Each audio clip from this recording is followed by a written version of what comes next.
영화 밀양에서는 남편을 잃은 여주인공이 나옵니다. 그 여주인공에게 좀 안타까운 문제가 또 겹치게 됩니다. 아들이 유괴당하고 죽임당하는 일이 벌어져요. 그 여주인공은 절망 중에 살다가 신앙을 갖게 됩니다. 신앙을 갖게 되고 나서 은혜를 받아서 내 아들을 죽인 그 가해자를 찾아가 용서하기로 마음먹어요. 그녀에게 용서라는 것은 자신의 삶을 파괴한 자에게 베푸는 그 마지막 신앙의 이름으로 베푸는 마지막 인간적 자비였어요. 근데 가해자도 감옥 안에서 신앙이 생겼습니다. 그녀 앞에서 평온한 얼굴을 하면서 이렇게 얘기해요. 하나님이 이미 나를 용서하셨습니다. 나는 아직 용서의 말을 꺼내지도 않았는데 그 가해자는 하나님이 나를 이미 용서하셨다고 평온한 얼굴로 말을 하는 거예요.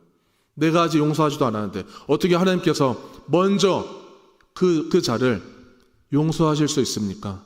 그녀는 절규하죠. 이것은 이 기독교의 용서가 피해 당사자와의 화해나 사죄 없이 하나님과 가해자 사이에서만 그 수치적 관계에서만 이루어지는 그 수치적 관계로만 축소될 때 발생하는 폐단 같은 거예요. 피해자의 고통을 무시한 채 얻은 평안은 진정한 속죄가 아닌 자기 위안에 불과한 아주 천박한 용서가 되는 거예요.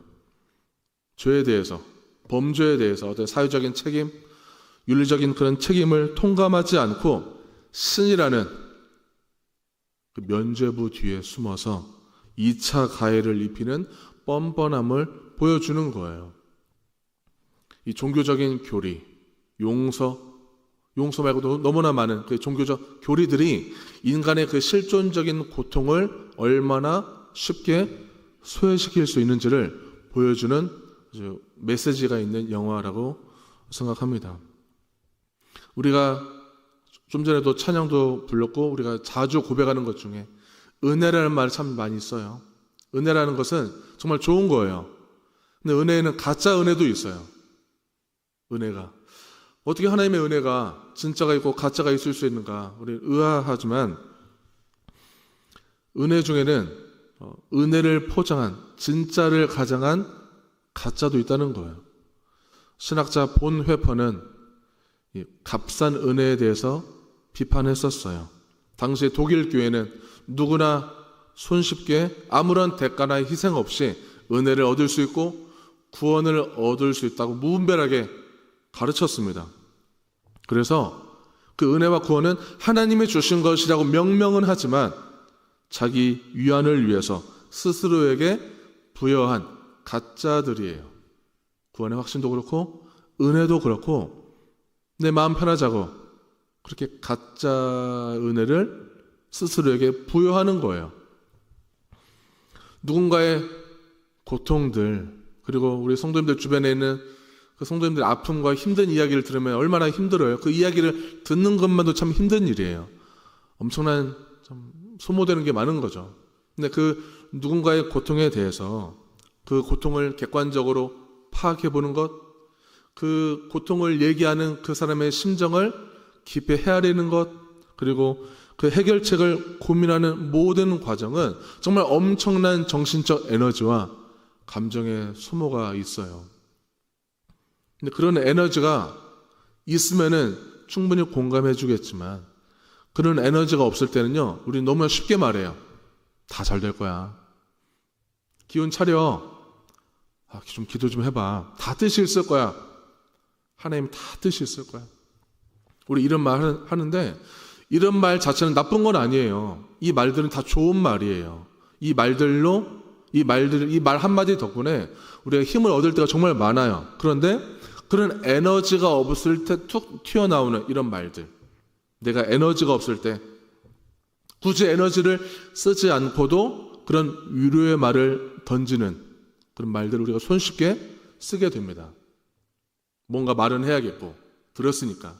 근데 에너지는 없고 뭔가 힘은 없고 그럴 때 아주 손쉽게 쓸 수 있는 경제적인 말로 이런 말들을 자주 사용하는 거예요. 상대방이 힘들어하면요, 우리 마음도 참 괴로운 일이에요. 그 슬픔에 직면하기 싫어서 그저 상투적인 말로 빨리 상대의 감정을 차단시키고 그 입을 그 더 이제 힘들다고 하는 그 말들을 빨리 막으려고 해버리는 것입니다. 그래서 값싼 위로는 엄연히 말해서 상대를 위한 것이 아니라 나의 불편함을 줄이기 위한 이기적인 태도가 숨어 있어요. 그런 의미에서 값싼 용서도 있습니다. 아까 영화 얘기하면서 용서도 얘기했지만 또 다른 값싼 용서도 있어요. 배우자가 외도를 했습니다. 예를 들어서 근데 이 배우자의 외도 잘못을 따지고 그 갈등을 조정하고 다시는 재발하지 않도록 재발 방지 원칙을 세우는 그 모든 과정들은 정말 피곤하고 힘든 일이에요. 그 잘못을 언급할수록 떠올릴수록 계속 분노하고 배신감에 계속 견뎌야 돼요.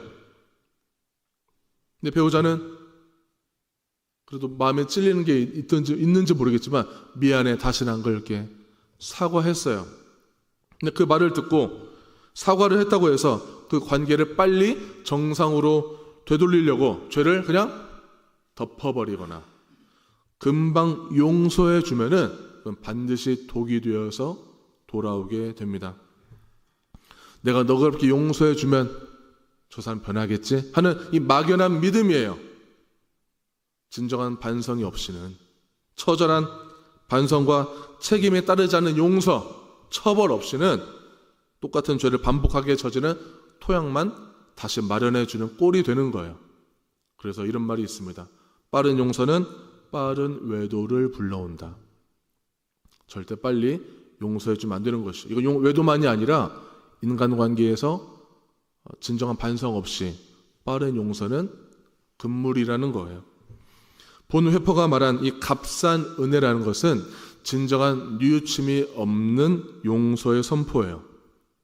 예수 그리스도의 그 고난과 죽음이란 처절한 대가를 무시하고 심리적 위로나 면접으로 전락한 십자가 없는 은혜예요. 말씀을 따르려고 하는 결단 없이 구원의 확신만 갖고 있으려고 하는 것, 구원의 확신을 지식적으로만 갖고 있으려고 하는 태도와 비슷할 수 있어요. 이거는 비단 은혜만이 아니라 성경에 나오는 정의, 사랑, 평화, 그 모든 것들을 다 대입해서 적용해 볼 수 있어요. 말씀을 따르지 않으면서 정의를 외치거나 말씀을 따르지 않으면서 평화만 추구하는 것들, 그 모든 것들은 다 우리가 적용해 볼 수 있는 거예요. 어떤 희생과 대가 없이, 책임 없이 저지르는 것들에 대해서 우리는 우리 스스로를 좀 돌아볼 필요가 있습니다. 성경에 모든 걸 잃어버린 그 고통당하는 성경 인물이 나와요. 욥이 모든 걸 다 잃어버리고 고통당할 때 욥의 친구들은 욥 곁에서 7일을 함께 울어주었어요. 처음에는 진짜 위로였어요. 근데 7일이 지난 후부터 입을 연 순간부터는 욥의 친구들은 값싼 정답들을 뱉어냈습니다. 네가 죄가 있으니까 벌을 받은 거야. 뭔가 모든 고난을 이 죄의 결과로 단정했어요. 친구들은. 그 친구들이 갖고 있는 나름대로의 신학은 부분적으로 맞을 수 있어요. 죄가 있으니까 벌 받는 거 아니겠어요? 그런데 모든 것을 그렇게 보면 안 된다는 거예요. 그들의 신학은 부분적으로는 맞았을지 모르겠지만 그들이 갖고 있는 신학 때문에, 지식 때문에 그 욥의 고통, 그 심연 속으로 들어가지 못했어요. 그리고 욥의 고통을 깊이 들어가지 못하니까 그냥 성급하게 자기가 갖고 있는 지식과 신학을 가지고 분석하려고 했습니다. 네가 이래서 이렇게 된 거야 라는 말만 내뱉는 거예요. 다 욥을 위해서 하는 말 같지만 다 네가 정신 차리고 이제라도 하나님께 네가 돌아와야 되라고 얘기하는 것 같지만 아주 무지하고 성급한 해석이었어요. 하나님께서는 그 무지한 말들을 하는 친구들의 그 무지한 말을 책망하셨어요. 거짓 평화에 대해서 예레미야가 이렇게 경고합니다. 예레미야 6장 13절에서 15절을 보면은 제가 읽겠습니다. 이는 그들이 가장 작은 자로부터 큰 자까지 다 탐욕을 부리며 선지자로부터 제사장까지 다 거짓을 행함이라. 그들은 내 백성의 상처를 가볍게 여기면서 말하기를 평강하다 평강하다 하나 평강이 없도다. 그들이 가증한 일을 행할 때 부끄러워하였느냐? 아니라 조금도 부끄러워하지 않을 뿐 아니라 얼굴도 붉어지지 않았느니라. 그러므로 그들이 엎드러지는 자와 함께 엎드러질 것이라. 내가 그들을 벌하리니 그때 그들이 거꾸러지리라. 여호와의 말씀이니라. 아멘. 그 당시 이스라엘 거짓 선지자들은 백성들이 죄를 짓고 멸망의 길을 가고 있음에도 불구하고 하나님이 우리와 함께 하시니 다 괜찮습니다. 평안합니다. 우리는 평안합니다. 외쳤어요. 상처가 골마 터져가는데도 불구하고 밴드 하나 딱 붙여놓고 다 나았다고 거짓말하는 거예요. 선지자의 역할이 뭐예요? 하나님의 말씀을 들었으면 그대로 전하는 거예요. 이건 목숨 걸고 전하는 거죠. 그들의 죄를 건드리는 일이라 할지라도 전하는 거예요. 그런데 거짓 선지자들은 그걸 전하지 않아요. 아주 값싼 위로, 좋은 말만 해요. 우리는 평안합니다. 하나님이 함께 하시잖아요. 하나님이 함께 하시는데 우리가 뭐가 두렵습니까? 다 괜찮습니다. 라고 얘기하는 거죠. 그 죄를 언급하지 않고. 하나님께서는 이것들을 가증한 일이라고 말씀을 하세요. 값싼 위로는 상처를 가볍게 봐요. 문제를 가볍게 봐요. 그러니까 금방 나을 거라고 얘기하는 거예요. 상처를 대충 꿰매면 그 안에서 골마요. 영적 직면이 없는 위로는 독이 되는 것입니다. 다윗 왕이 기력을 다했을 때 아들 아도니아는 스스로를 높여서 내가 왕이 되리라 외쳤어요. 그러면서 다윗의 허락이나 하나님의 뜻을 묻지 않고 군대 장관 요압과 또 제사장 아비아다를 포섭해서 화려한 즉위 잔치를 열어요. 근데 이스라엘은 신정 국가입니다. 신정 국가라는 것은 왕을 하나님이 지명하는 거예요. 하나님 이미 다윗 이후의 왕을 지명해 놓으셨어요. 누군지 아세요? 솔로몬이에요. 솔로몬이 태어나기 전부터 지명해 놓으셨어요. 하나님께서 솔로몬을 지명해 놓으셨고 지정해 놓으셨는데 아도니아는 이 사실을 몰랐던 게 아니었어요. 그런데 다윗이 노쇠했을 때 그 틈을 타서 밀고 나가려고 하는 거예요. 하나님의 계획을 인간적인 술수로 뒤집으려고 했습니다. 이 사실을 알게 된 나단과 밧세바가 기지를 발휘하여서 솔로몬을 왕으로 세워요. 정식으로 세웁니다. 아도니아의 잔치에 모였던 많은 사람들은 혼비백산 흩어졌어요.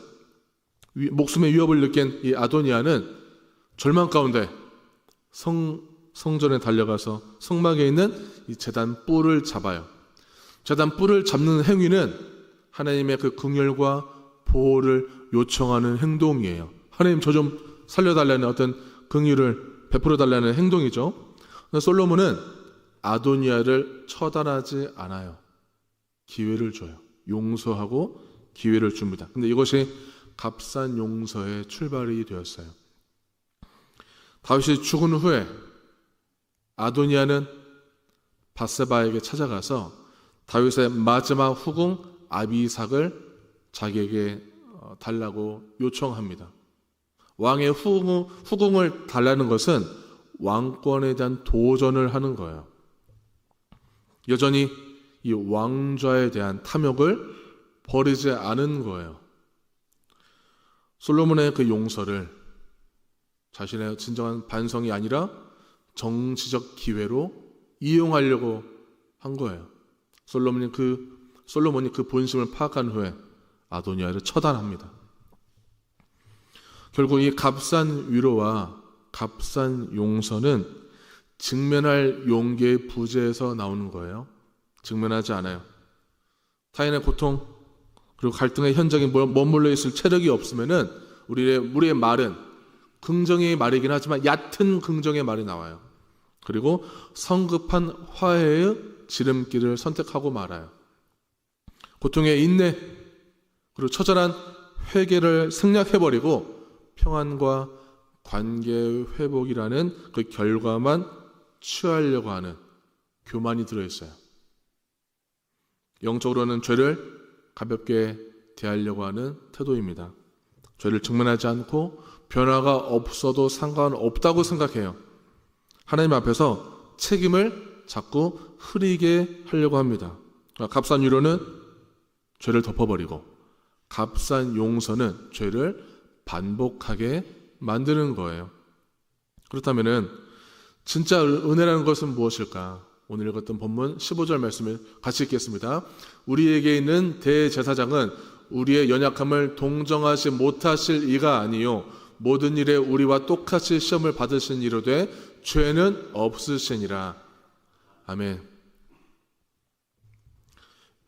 여기 앞부분에 나오는 동정이라는 말이 나오는데요. 이 동정이라는 말은 헬라어로 쉼파데오라는 말인데 고통을 함께 겪다는 말이에요. 그러니까 예수님은 우리와 고통을 함께 겪는 분이세요. 멀찌감치 서서 너 힘들구나 어떻게 내가 기도할게 힘내 멀리서 지켜보면서 안타까워하시는 분이 아니라 그분이 우리의 고통 속으로 그 지독한 인간의 한계 속으로 우리의 더럽고 추한 그 죄의 현장 속으로 깊이 들어오시는 분이세요. 하늘 보좌의 편안함을 버리고 그 인간의 냄새나는 그 불편함 속으로 들어오셔서 모든 인간의 그 불편함을 인간이 겪는 모든 감정들을 다 감수하셨습니다. 이것이 진짜 위로의 시작이에요. 주님은 모든 일에 우리와 똑같이 시험을 받으셨어요. 죄를 짓도록 부추기는 유혹 받으셨고요. 고난을 통한 연단 같은 연단들 다 받으셨어요. 실제적인 그 고통의 무게에 치열하게 직면하셨어요. 주님은 우리가 똑같은 모든 것을 다 겪으셨어요. 인간이기 때문에. 그러나 그분은 죄가 있다 없다? 그분은 죄가 없다.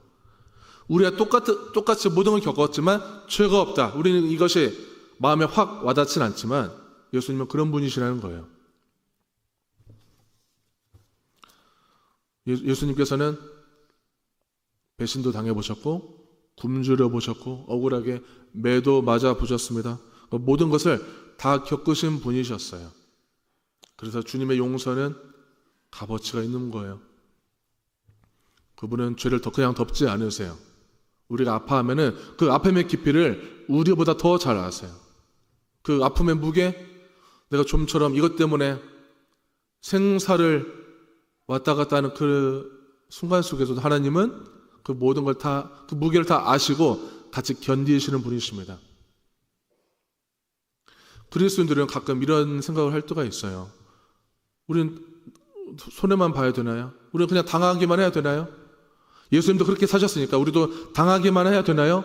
마치 우리는 좀 수동적이고 을의 입장이 되어야만 하는 그런 좀 착각을 헷갈릴 때가 좀 있는데 예수님께서 신이신 분이 인간으로 오셔서 그 모든 아픔과 모든 어려움들을 이겨낼 힘이 있음에도 불구하고 왜 손해를 받겠어요? 알고 받은 거예요.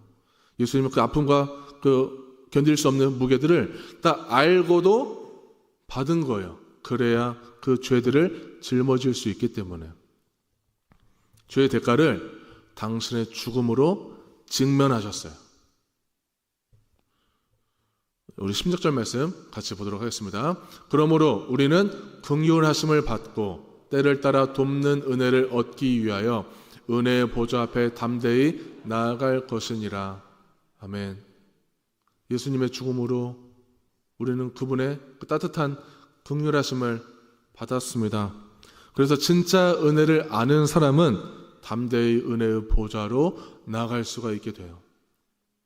내 상처가 깊다 할지라도 내 죄가 주홍같이 진하더라도 주님이 그것을 가볍게 여기지 않는다는 것을 알아요. 주님은 우리가 살아온 모든 과거의 역사들을 절대 가볍게 여기지 않으세요. 누군가의 힘든 이야기가 우린 불편해서 나 편하자고 쉽게 값싼 위로의 말을 툭툭 던지면서 상황을 모면하려고 하지만, 그냥 얼렁뚱땅 넘어가려고 하지만, 예수님은 우리의 추하고 그 아픈 상처를 직접 만지기 위해서 기꺼이 내 삶에 들어오셨어요. 지금도 우리는 우리의 가장 아픔, 내 숨기고 싶은 그 은밀한 부분까지도, 그 골마 터진 부분까지도 예수님의 그 손으로 직접 넣어서 만지면서 치료하고 계시는 것입니다. 십자가 사건은 당신의 아들을 죽이시기까지 그 죄의 무게를 직면하신 처절한 그 사랑의 자리인 것입니다. 세상은 우리에게 자주 값싼 위로를 던질 거예요. 힘내세요. 괜찮습니다. 기도해 보세요. 우리 많이 또 우리에게 던질 거예요. 우리가 어떤 말이 힘이 되기도 하지만 어떤 때는요, 좋은 말인데도 되게 꺼림칙해요. 저 말을 왜 나한테 하지? 아무런 영양가 없는 말로 들릴 때가 있어요. 그게 우리의 마음의 문제일 때도 있긴 하지만 상대방의 문제일 수도 있어요. 그냥 대충 던졌을 때. 그런 꺼림칙한 느낌을 우리가 받는 거예요. 하지만 복음이라는 것은 명확하게, 냉철하게, 또 따뜻하고 친절하게 값비싼 위로를 주는 것입니다. 너는 죽을 수밖에 없는 죄인이지만 내가 너를 위해서 대신 죽을 만큼 내가 너를 지금도 사랑한다. 진짜 은혜는 고통을 피하는 것이 아니라 그 고통의 한복판을 통과하는 것입니다. 우리가 만나야 할 그 은혜는 고통을 피하는 것이 아니라, 회피하는 것이 아니라 직접 맞닥뜨려보고 내가 겪어보고 통과한 이후에 진정한 하나님의 은혜를 만날 수 있는 것입니다. 우리가 왜 은혜 받았다고 표현하죠? 좋은 일이 생기면 은혜라고도 우리가 생각하지만 진짜 힘들어 봐야, 살이 찢겨 봐야, 아무도 내 고통을 모른다고 생각할 정도의 그 고통을 내가 겪어봐야 진짜 하나님 나를 사랑하시는구나, 나와 함께 하셨구나. 그때 나는 그때 하나님 계신지도 모르고 버거워만 했었는데 하나님 정말 함께 하셨다는 그 은혜가 터져 나오는 거예요. 좋은 일이 아니라 고통을 통과했을 때. 예수님의 용서가 진짜 은혜인 이유는 당신의 물과 피를 전부 다 그 쏟아내신 생명의 대가가 지불되었기 때문이에요. 예수님의 용서가 진짜 용서가 되는 이유는, 예수님의 그 위로가 진짜 위로가 되는 이유는 십자가라는 가장 처절한 절망 속에서 피어난 소망이 되었기 때문입니다. 값싼 위로에 위로받지 않길 바라요. 사람들이 좋은 말 한다고 해서 거기에 그냥 상대방에 애써 맞춰준다고 네, 괜찮습니다. 값싸게 그렇게 대답하지 않기를 바랍니다. 상대방 위로 그냥 위로가 안 되면 안 된 걸로 놔두면 되는 거예요. 나는 그저 값싼 위로에 또 시험들 준비하지 마시고, 그런 말을 했다 할지라도 우리의 눈은 예수 그리스도를 바라보기를 소망합니다.